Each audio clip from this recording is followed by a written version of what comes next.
Court marriage का बड़ा आसान तरीका है जनाब।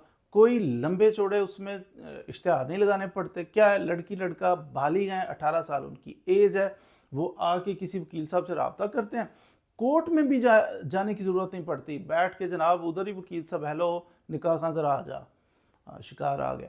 वो जनाब वो दोनों को बिठा के तो कबूल है करके आमीन चलो जी।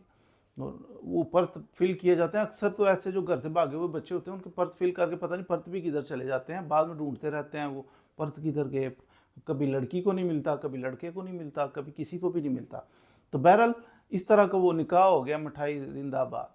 तो ये कोर्ट मैरिज हो गई। इसके बाद एक थोड़ी सी बाज दफ़ा एहतियात जो की जाती है वो ये है कि अक्सर जब लड़की घर से भाग के आती है ना, उसके पिछले उसके पेरेंट्स जो है ना, वो एफआईआर दर्ज करवाते हैं कि बदतमीज़ हमारी बच्ची को भगा के ले गया। उस पर एफआईआर देते हैं थाने के अंदर। थाने में एफआईआर हो जाए तो फिर ये पकड़ा जाएगा, इसे पिटाई, इससे इसका तो इलाज हो जाएगा ठीक ठाक के जना करने की नीयत से बच्ची को अगवा किया हुआ है। अब इसका हल करते हैं, उनकी जब शादी करा के ना, निकाह कबूल है करके फिर उनकी फ़ोटो शोटो बना के अदालत के अंदर एक छोटा सा उनके स्टेटमेंट करवा दी जाती है। स्टेटमेंट ये करवाई जाती है, अदालत के अंदर लाई जाती है कि मैंने अपनी आज़ाद मर्ज़ी से फ़लाँ शख्स से फ़लाँ डेट को निकाह किया है, मेरे घर वाले मेरी जान के दुश्मन बने हुए हैं, तो वो तो जनाब डिस्टर्ब कर रहे हैं, वो परेशान कर रहे हैं, जान से मारने की कोशिशें कर रहे हैं, मुझे प्रोटेक्शन दी जाए। कुछ इस तरह की करके स्टेटमेंट हो जाए मैजिस्ट्रेट के पास, तो वो भी उसकी मुसद्दका नकल लेके वकील साहब कहते हैं ये अपने पास रखो, कहीं कोई डिस्टर्ब करे तो ये दिखा देना